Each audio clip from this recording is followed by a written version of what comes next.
So, first off, let me give a breakdown. We all kind of understand what lookalikes are, but I'll give a short breakdown of lookalikes, and then I'm going to give a long-winded detail of what interest groups are. So, lookalikes. If you upload a set of data to Facebook, it's a sort of population. Facebook will understand what these people have in common and try to find more people that are like them, right? So maybe you have an audience of everybody that's purchased something in the last 6 months. This is a great lookalike audience. Remember, hint for your homework. It's a great lookalike audience because it's going to find you everybody that's bought your product. So it's going to deliver you more people that are likely to buy your product. That's a great audience of finding people who look like your previous buyers so you can find more buyers out in the world. Another audience that's great is a value-based lookalike audience, right? So a value-based lookalike audience is telling you which people are of most value. Now, what Facebook defines this is who's likely to spend the most money. These are high AOV buyers. Now, if you have multiple products in your store, maybe you're selling things for $10 and you're also selling things for $100. And this is something I use in a lot of brands, is you can have an audience of high value purchasers. So these are high AOV buyers. So the first audience is really good for you, hint for your homework. The first audience is really good for you because it delivers you, it's going to allow you to find as many buyers as possible, which is probably going to get you really good at getting purchases for a low cost. The high AOV buyers, the value-based buyers, are people that are going to give you a very high average order value. Now, if you launch both of those against each other, your Facebook is going to ultimately optimize towards people that are either low cost or deliver a high AOV. So you're going to get super great efficiency either on CPA, or you're going to get good efficiency by a higher ROAS. So those are two great business objectives to build lookalikes off of, and that's your homework. If you just write that back down and send it to me, you get the ebook for free. Other lookalike audiences that are great is maybe you doing one of your CRM database. So it's every one of your everybody on your email list. So these are people that have signed up to hear about you, whether they purchased or not. And this is a great audience to find more people who are interested in your brand. Right, that just kind of makes sense. So those are great lookalike audiences, and what it does is it takes the audience that you have and it finds other people who behave and look like them based on a lot of data points, right? I mean, we're tracking thousands of actions against millions of websites across billions of users. So this is tens of trillions of data points, all to try to find you somebody else that's likely to buy your product, which is what a salesperson, realistically, if somebody's really good at sales for your company, or if somebody's just a really good salesperson, they're going to be able to go out onto a convention floor, just walk the street and understand who's a good mark and who isn't, right? I mean, this is the kind of thing that salespeople do, or I said mark, I guess con men are also really good at, but you're able to identify who. Even when you walk into a room, you're probably able to take a scan of the room and immediately identify, I can probably be friends with this person, I'm not going to talk to that person. Just by sheer looks, within 30 seconds, you're going to have a good idea of where you're going to spend your time in that party, right? So you're just letting Facebook do the same thing. Now, interest groups. Interest groups are built around the idea that somebody has shown a level of interest in a thing. Now, the misconception is that an interest group cares about what you think about that thing, and that's the fallacy. Is an interest group doesn't actually manage a level of perception or how you feel about something. So, for instance, in the last election in the United States, I was pretty vocal about my position. Now, because I was actively talking about what I appreciated and what I opposed, I was getting ads for the things that I didn't agree with because I was shown as having an interest on, because I may have gone to a site with that person's name in the meta tag data, and I might have used that person's name in the post that I did, and that person's name and likeness appeared in videos that I was posting, which is also part of how they find intent. And also, like, it was in groups that I was talking to or any of those other things, and I started to get ads for like all this weird, like, I won't get too deep into it, but I got a whole bunch of things that didn't necessarily agree with my political views or my lifestyle, right? Like, there's no reason that because I am posting about how I don't like this person that I'm going to start to need to see ads for a whole bunch of tactical hunting gear and like doomsday and all this other shit. So, like, interest group doesn't actually manage to whether or not you're pro or against something. So right there, and also understand, people generally talk about things that they oppose more than they talk about things that they appreciate. And this is a sort of a weird thing in the world, but especially if you go to Amazon reviews or you go to Yelp, or you like, if you go to a great restaurant, you might tell a friend or two, like, hey, I just went to a great restaurant. Now, if you have a really bad experience, you're going to tell everybody that place sucked. If people are generally far more likely to share negative experiences than positive experiences, and that's just a facet of human nature, and it's more because we're trying to prevent other people from having a bad time. But good times, I mean, it's just sort of the social contract, right? And so that's something to really keep in mind. So let's just be very kind and say that 1/4 of people that talk about a thing aren't feeling positive about it. Now, generally might even be closer to half or more. So let's say you have an audience of an interest group of, let's say, 10 million people, okay? That means out of that 10 million, 2.5 million don't actually, let's say there's 10 million people talking about a thing.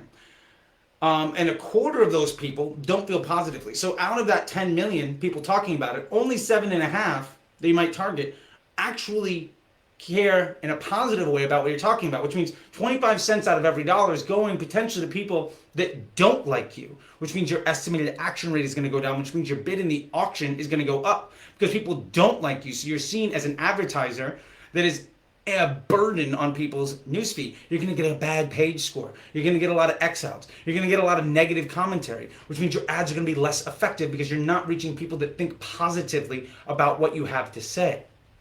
Second, the interest group isn't exactly a one-to-one relationship on everybody that's talking about a thing. So you might only capture 30 to 50 or 60%, the actual figure from Facebook is somewhere between 40 and 60% of people that talk about a thing and show an interest are actually included in that interest group. So if 10 million people are talking about a thing, maybe only, let's say a nice number, 5 million of them, right in the middle of that 40 to 60, let's use a nice number, 5 million of them are actually in that interest group.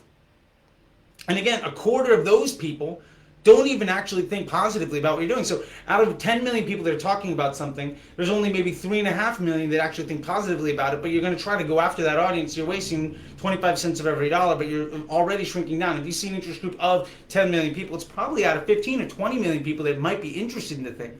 So you're missing out on a large swath of individuals that might think very positively about something because that interest group isn't including all of them. And then the people that you do target, a large portion of them, probably close to 40 or 50% of them, think negatively about what you have to say. So you're wasting 25 cents, 30, 50 cents of every dollar on people that don't think well about what you're doing. So your ad, not only is it not good to convert that person, but they're going to report back negative experiences about your ad based on just swiping through it, Xing out of that ad, hiding that ad, reporting you, or leaving Facebook because they saw your ad, which is going to make your ad account work less efficiently. It's going to reflect poorly on your page, and it's going to hurt your success long term. The last thing that we want to talk about when it comes to interest groups is that they are high level of competition.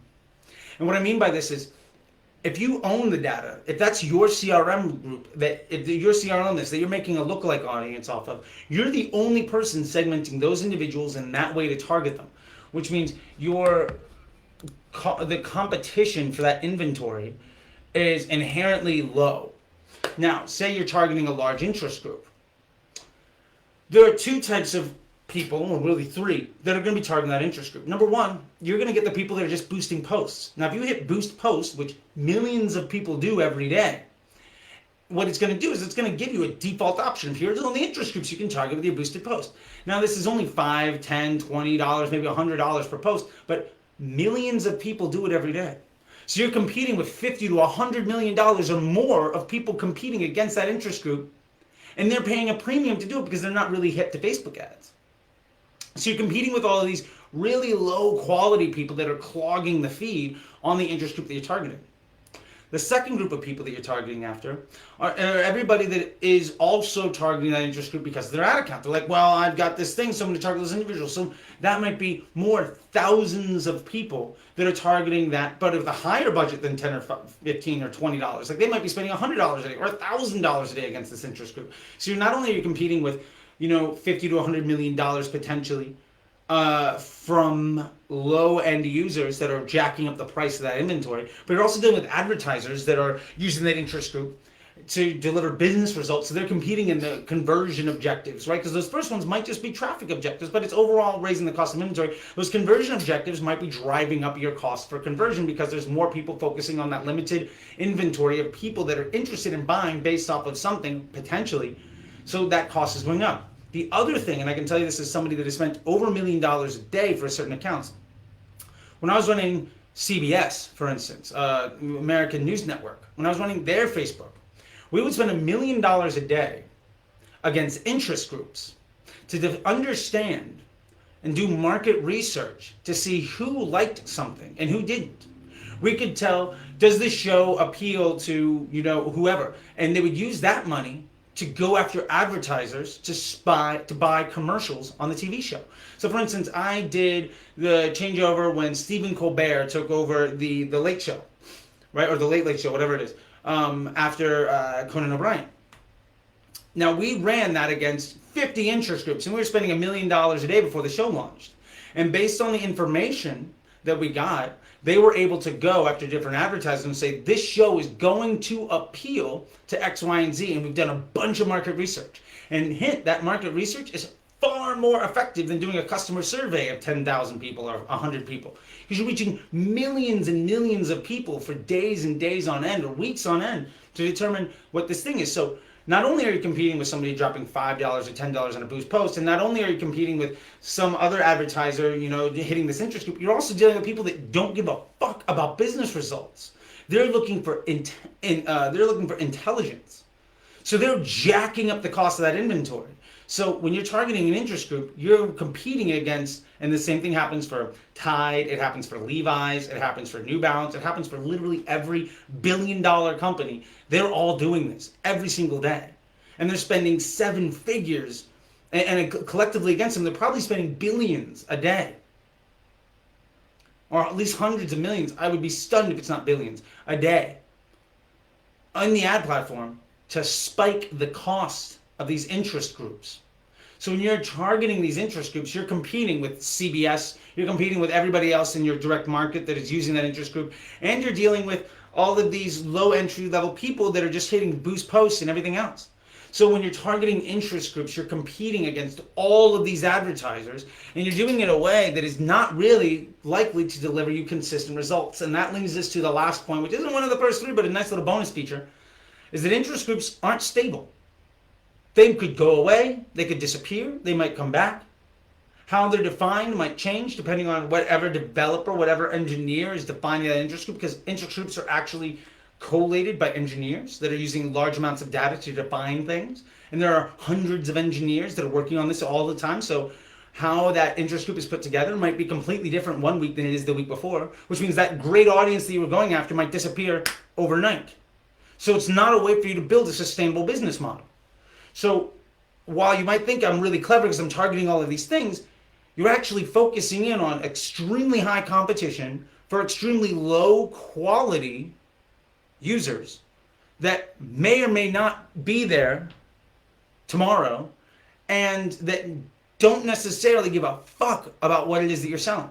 So because of all that stuff, I really never try to rely on interest groups other than when I'm starting a brand off and I need to just get some forward momentum and I'm willing to pay that premium because I don't have enough data to do a lookalike and because we don't have enough runway with the clients or with the budget to test at broad and to just spend a while to get the results in.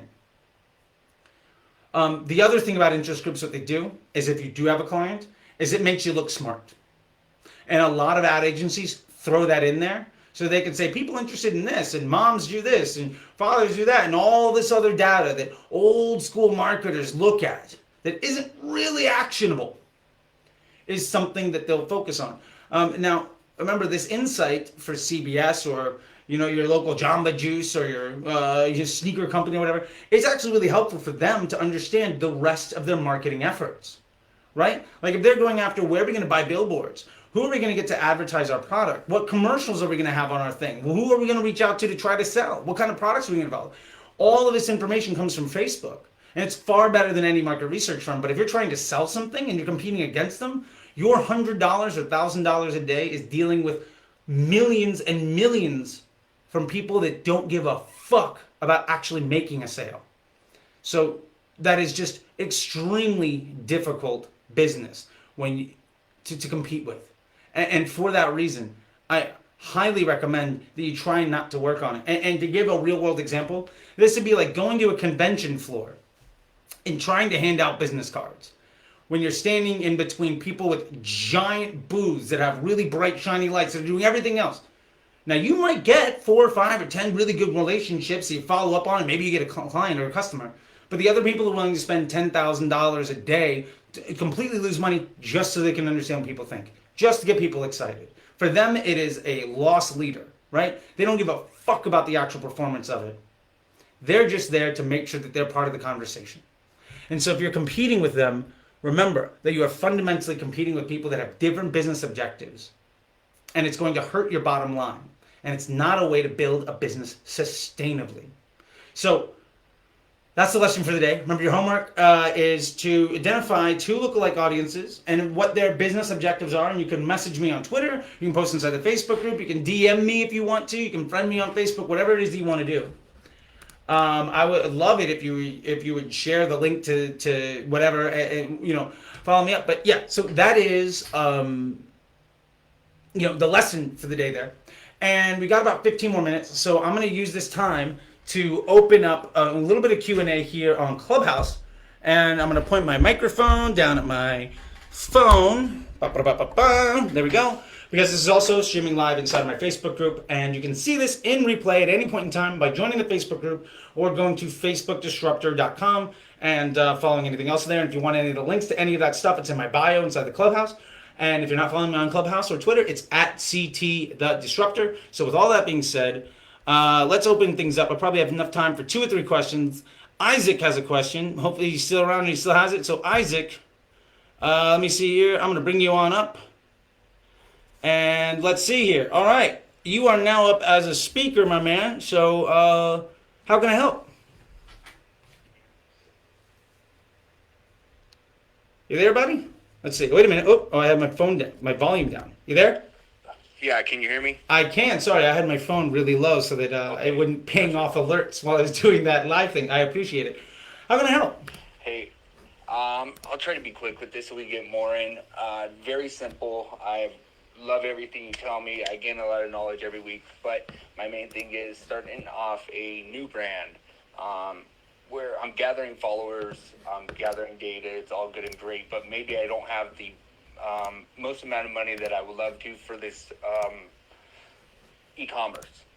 What would your suggestion be after just hearing everything about interest groups? How would you suggest maybe going about using a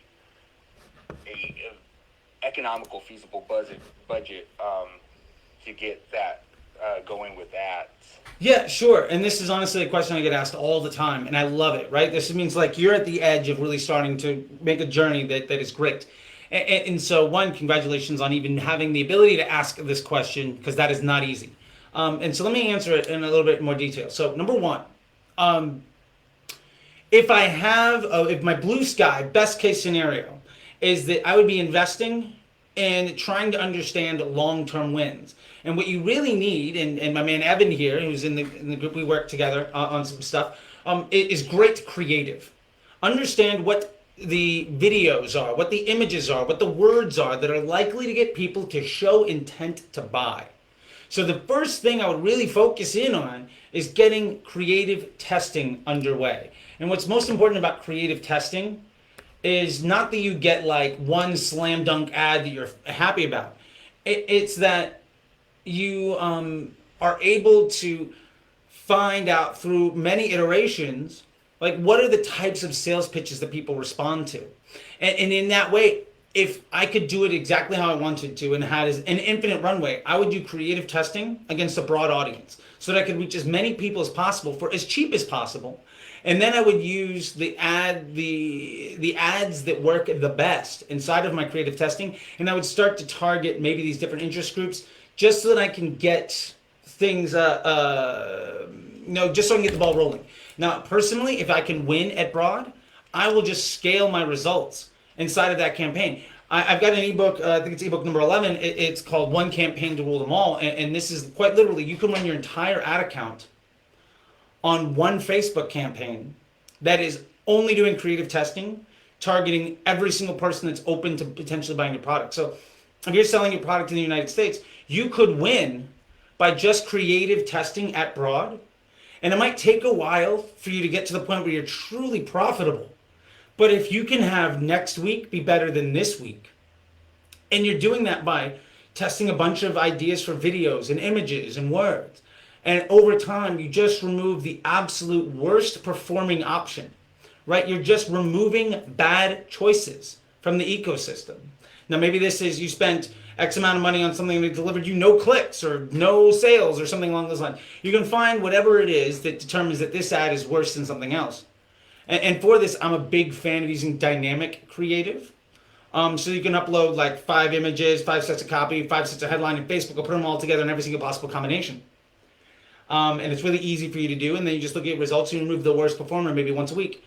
And what you'll find is the results of this campaign are going to eventually level out. So you're getting a stable result. And then as you remove bad choices, say you've got 5 ads, one's delivering a $30 cost per, one's delivering a $25, one's delivering a $20, one's a $15, one's a $10. And your average is a $20 cost per, right? If you remove the $30 option, your average is immediately going to go down because the algebra that's figuring out how you get an average cost, right? You're no longer going to have that $30 element in there. So now you're immediately going to become more efficient. And ultimately, if you can afford to, and this is a big thing because not everybody can afford to invest in long-term stability like this, but if you can, what you'll end up doing is finding ads that work against a broad audience, which means you'll never have an issue scaling your business. And you'll be more stable than anybody else that is relying on lookalikes and broad audiences and retargeting and all of those other things, which are great to get into. But if you're starting a business, the number one thing is just finding out what type of sales pitch is going to get people interested in actually buying anything from you. So that would be my number one objective, is just figuring out your sales pitch and staying as far out of the way of that success as you possibly can.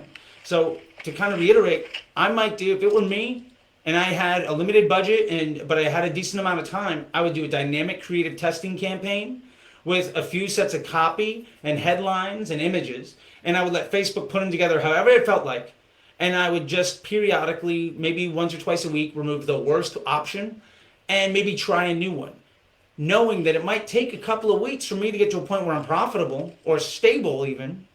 But if next month can look better than this month, and the month after that looks even better than next, then you're moving in the right direction.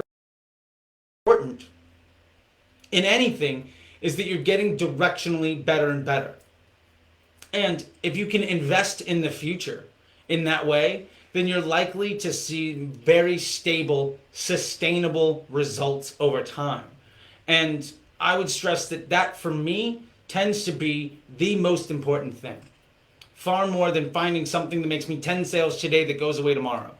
I'm not really in the business of pulling lottery tickets. I'm in the business of building sustainable, scalable businesses. So right. That would be my thing. Does that make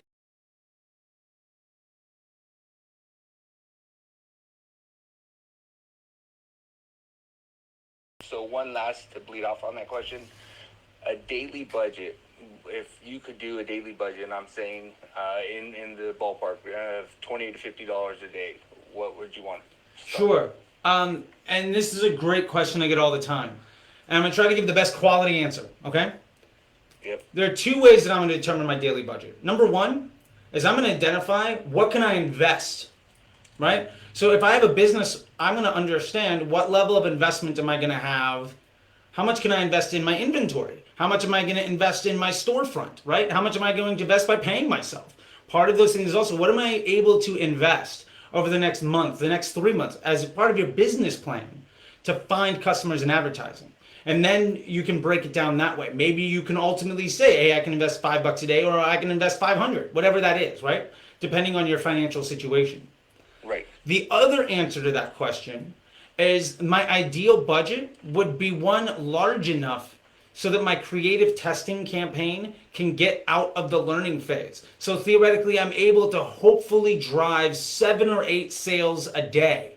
And the way that I find that is, well, what's my target cost? If my target cost for making a sale is, say, $10, I would want my budget to be at least $70 or $80, hopefully. And again, perfect world. Not everybody can do this. This is as close as we can get, hopefully.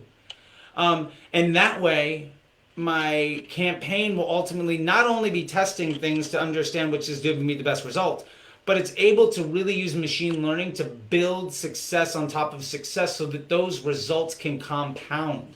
And that's where you really start to see long-term performance. Just like in banking or investment, compound interest generates wealth. Compound data generates stability and success.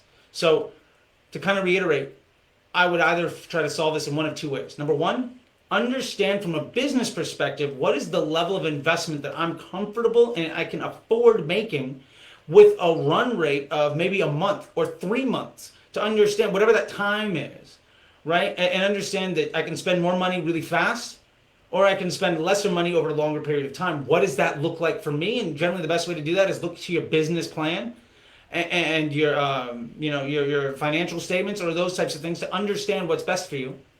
Or just say, hey, look, in a perfect world, if I can make sales for $10 a pop, I'm going to be really happy. I want to be able to at least achieve that, and maybe I won't get to that point right away. So maybe it's my average cost is $15, and I'm not anywhere close to my target. But if I can generate 7 or 8 sales at 15, maybe next week there'll be 14, and next month it'll be 12, and then the month after that I'm at 9, and I'm like, so by month 3 I'm good. But in order to get there, I need to spend enough. So those would be the two ways that I would really look at to trying to define what my best budget would be to start. And if you have a limited budget, the way you deal with that is by having a limited amount of diversity in the platform. So if you are at the point where you can only spend enough for 7 to 10 sales a day, I would recommend having only one campaign with maybe only one ad set and using dynamic creative so that you're able to focus as much spend in the fewest amount of places so you can have the highest level of confidence in what is the worst option so that you can remove it. And if you remove the worst option week over week, month over month, you're going to get better. Awesome. Thank you. I appreciate it so much. Yeah, absolutely. No problem. Anybody else have any questions?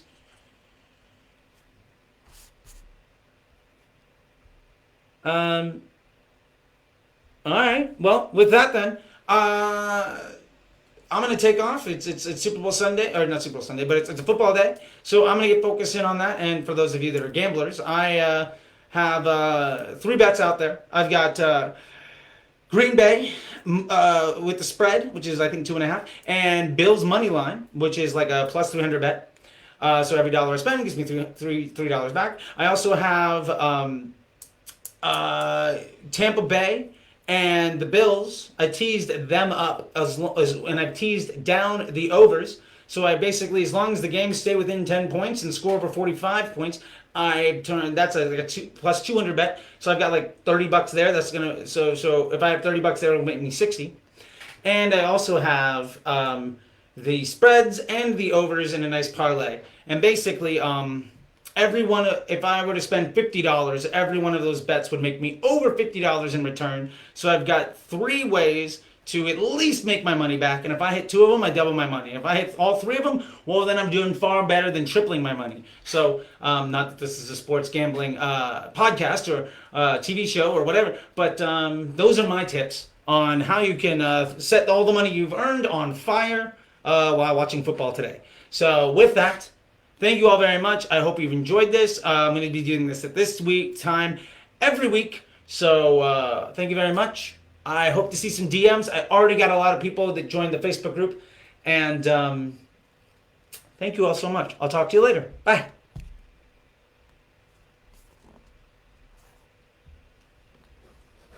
And